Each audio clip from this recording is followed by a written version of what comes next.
lagi. Tepuk aja. Kalau nanti saya bilang tepuk merah, warna merah kalian tepuk 2 kali.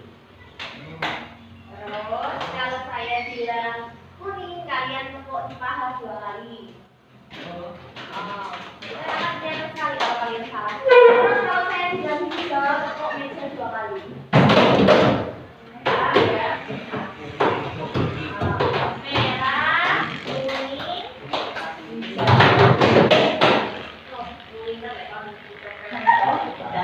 Saya coba dulu ya. Merah, kuning, hijau, hijau, kuning, merah. Ada yang salah nih. Mulai lagi ya. Merah, kuning, hijau, kuning.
Hari ini kita akan membahas itu tadi tentang mekanisme alur dan mereka benar atau tidak dihubungkan dengan jarum biolognya dan juga interaksi antara jarum.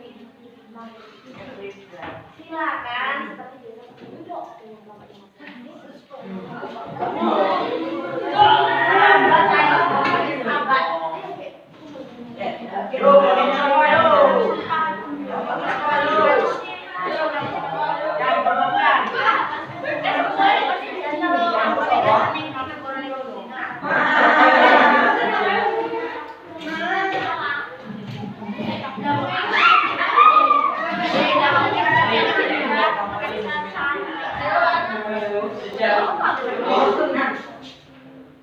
misalnya ya itu yang sebenarnya boleh semuanya dikasih tadi ya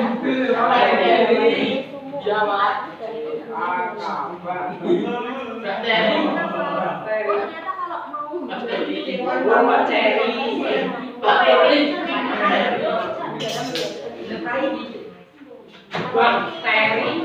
hubungannya dengan simbiosis. Jadi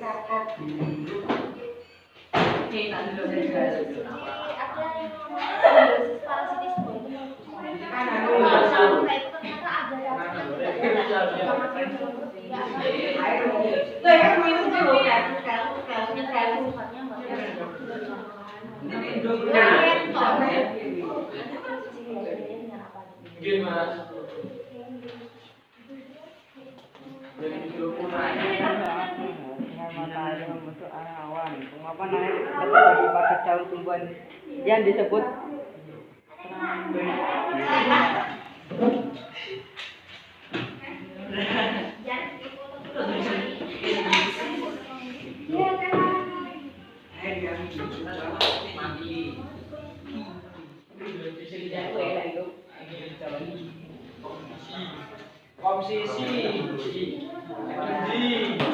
Kondi, ayo. Masa kurang.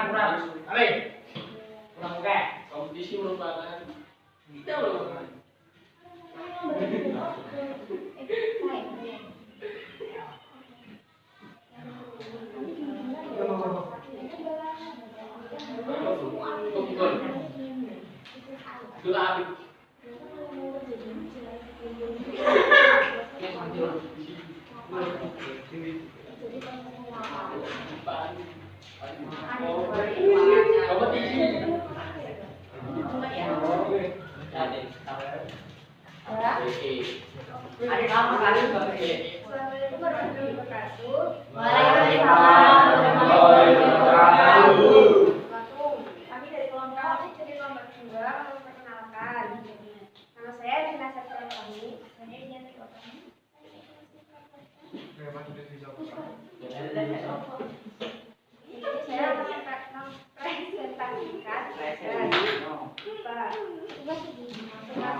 Karena adanya penguapan air dari air yang masuk ke permukaan bumi atau evaporasi yang terkena sinar matahari membentuk awan yang terjadilah hujan. Kasus 2, parasitisme adalah hubungan ketika salah satu organisme yang disebut parasit mendapatkan keuntungan sedangkan organisme lain yang disebut inang dirugikan. Oke, sekarang dulu. Jadi pada kasus 1 tadi kan tentang haloning sumuk berarti air hujan. Kelompok 2 menghubungkan bahwa itu berkaitan dengan proses siklus air, yaitu proses mau terjadinya hujan. Ada proses apa tadi? Penguapan entah itu air tanah ataupun air pada daun, sehingga suhu atau lingkungan itu menjadi terasa lebih panas. Berarti katanya orang Jawa itu benar ya, lek sumuk kuwi anget itu. Oke. Yang kedua tadi dihubungkan dengan simbiosis parasit. Jadi ketika si anak bayi tangannya kotor, dia bisa jarinya, maka ada cacing yang masuk ke dalam perut dan itu merugikan manusia. Disebut dengan simbiosis parasit. Kasus 3 membunuh penyelidikan siklus air. air tersebut. Air yang ada di permukaan ini akan mengalami penguapan atau evaporasi saat terkena sinar matahari membentuk awan. Penguapan air juga terjadi pada daun tumbuhan yang disebut transpirasi. Selanjutnya awan tersebut akan mengalami kondensasi dan turun ke bumi dalam bentuk hujan atau presipitasi. Ya. Jadi proses terjadinya air hujan itu dimulai dari proses penguapan untuk siklus karbon dan oksigen. Tumbuhan menyerap karbon dioksida dan menghasilkan oksigen melalui proses fotosintesis. Oksigen yang dihasilkan tumbuhan digunakan manusia, hewan dan lainnya dalam proses respirasi. Respirasi menghasilkan gas karbon dioksida yang dilepas ke udara. Tumbuhan, hewan dan organisme lainnya yang mati akan diuraikan dan menghasilkan menghasilkan gas karbon dioksida. Beberapa jasad yang mati akan menghasilkan fosil berupa bahan bakar. Silakan. Iya toh. Terus gue dapat masuk ke tanah melalui proses dikasasi oleh bakteri tertentu, misalnya bakteri yang hidup di akar tanah tanaman batang, hidup yang sudah mati akan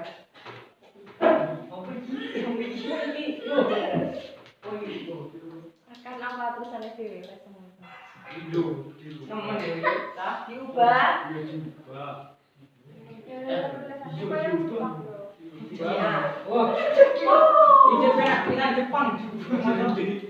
Menjadi senyawa nitrit kemudian nitrat melalui proses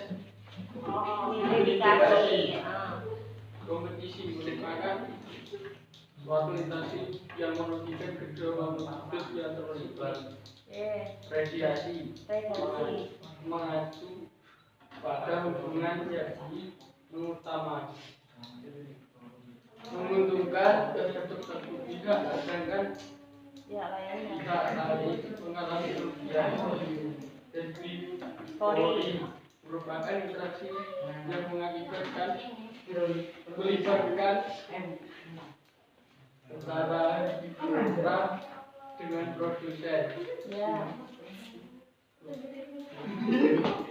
Proses sudah baru hidup ini mempelajari mengenai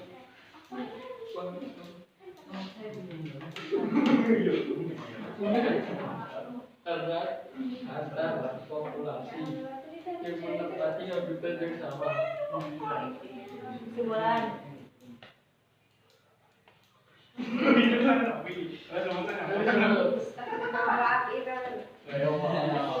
Fase 5 menganalisis dan mengevaluasi proses pemecahan masalah.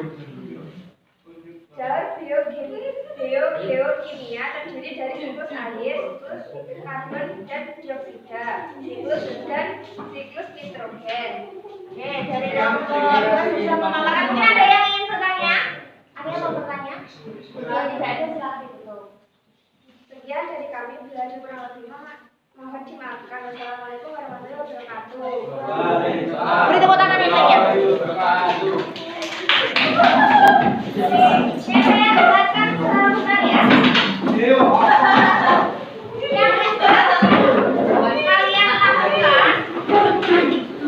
Yang kalian lakukan, saja adalah penggunaan dengan jalur biokimia dan interaksi antar komponen dalam ekosistem. Jalur biokimia itu ada 3. Yang pertama ada siklus air, yang kedua ada siklus karbon dan oksigen, yang ketiga adalah siklus nitrogen. Siklus air itu berkenaan dengan proses terjadinya hujan. Jadi kalau hawanya semua air terjadi itu benar, karena ada proses yang namanya evaporasi dan transpirasi. Evaporasi itu adalah penguapan air yang ada di permukaan bumi, entah itu air laut, air sungai, air danau, itu dinamakan dengan evaporasi. Sedangkan kalau untuk Transpirasi itu merupakan proses penguapan air yang ada pada daun, yang ada pada tumbuhan. Jadi karena dia menguap oleh sinar matahari tadi, maka udara di sekitar menjadi lebih panas. Jadi hawa itu benar adanya. Kemudian setelah penguapan tadi terjadi yang namanya membentuk awan. Nah, awan itu terjadi kondensasi. Uap airnya membentuk embun, titik-titik air. Nah, kan kalau udah mau turun hujan rasanya lembab ya, kulit ya. Itu ada yang namanya uap air melalui proses kondensasi. Barulah ketika tertiup angin turun di suatu tempat dinamakan dengan presipitasi atau turun hujan. Setelah turun hujan dia mengalami infiltrasi, yaitu penyerapan kembali air oleh tanah, kembali lagi ke danau, kembali lagi ke laut, kembali lagi ke sungai. Jadi yang namanya siklus itu dia berputar, nanti nguap lagi, dia bentuk awan lagi, dia jatuh lagi sebagai hujan, kembali lagi ke tanah, kembali lagi ke sungai, kembali lagi ke laut, menjadi sebuah siklus. Siklus dinamakan siklus air. Selain air, ternyata juga ada siklus karbon dan oksigen. Kalau siklus karbon dan oksigen ini erat hubungannya dengan proses fotosintesis pada tumbuhan misalnya. Kalau fotosintesis pada tumbuhan dia membutuhkan CO2 dan menghasilkan oksigen. Ternyata oksigennya itu kita butuhkan loh.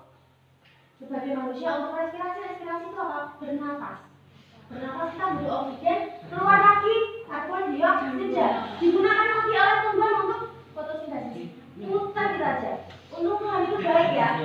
Jadi diciptakan manusia butuh oksigen dan diciptakan tumbuhan untuk menghasilkan oksigen. Jadi saling melengkapi. Tapi misalnya kalau kamu hidup mati diuraikan ternyata oleh dekolosa juga butuh karbon dioksida. Kemudian siklus yang ketiga adalah siklus nitrogen. Nitrogen itu juga salah satu unsur yang banyak sekali ada di bumi. Jadi kalau nitrogen bebas berbentuk udara, dia masuk ke dalam tanah biasanya dibantu oleh bakteri dinamakan dengan fiksasi. Kemudian ada yang namanya amonifikasi. Itu adalah makhluk hidup yang mati dirombak menjadi amonia.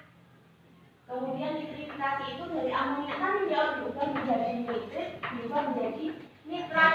Nitratnya tadi diserap oleh tumbuhan menghasilkan protein dan bagian dilepas lagi ke udara, balik lagi ke sintesis. Jadi intinya nitrogen itu ada di udara hingga dia tadi diserap dan diubah oleh bakteri bisa menghasilkan sumber protein yang dibutuhkan oleh manusia utamanya. Oke. Kemudian kalau geokimia ada yang ditanyakan? Paham semuanya ya?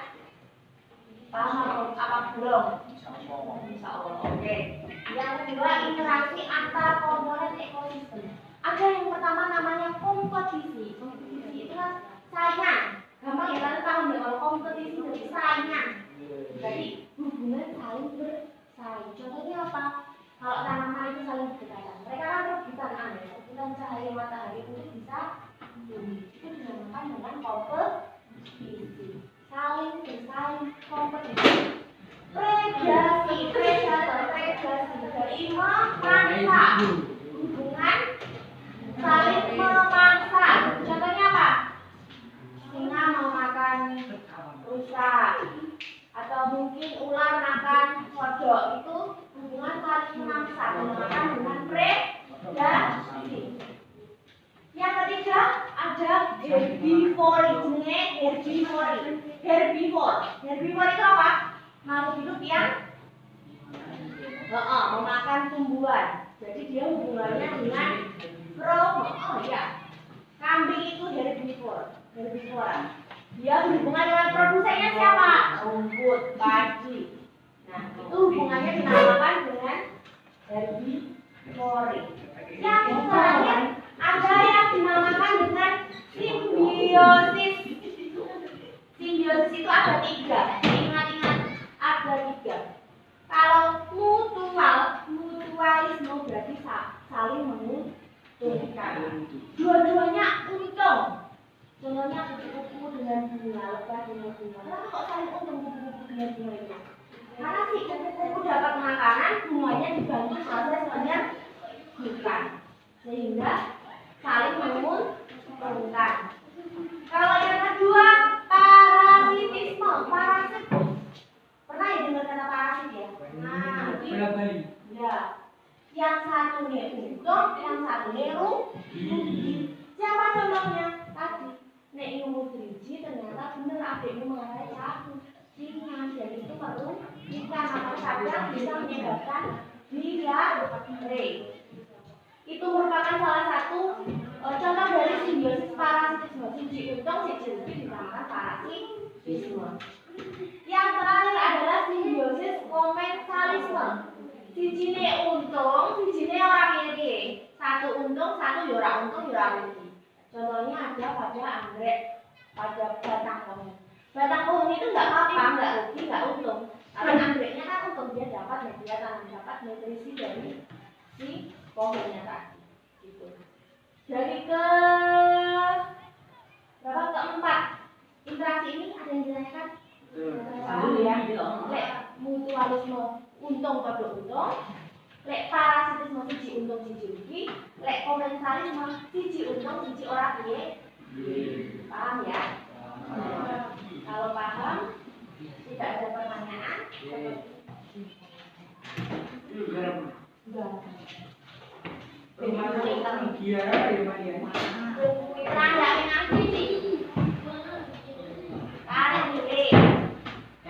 Yang pada main ngibun. Mungkin beberapa kali kenapa? Iya, apa ya? Mungkin Cuma ada biar sadar. Siapa tiba dong? Tiba depan depan kerap.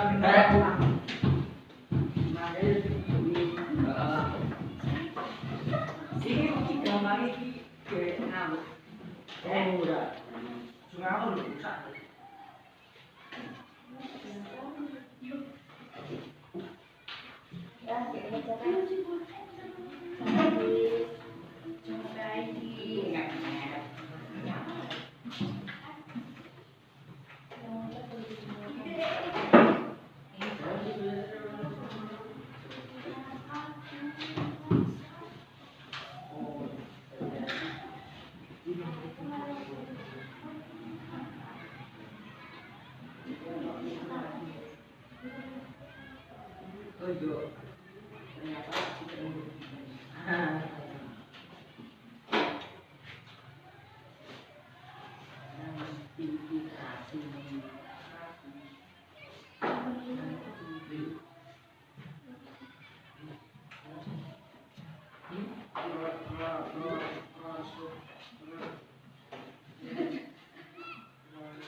Udah ya. Nah, yang hari ini bagaimana pembelajaran hari ini? Apakah mudah? Apakah menyenangkan? Biasa saja. Oke. Tadi kalian udah belajar tentang apa nih? Ada interaksi antar komponen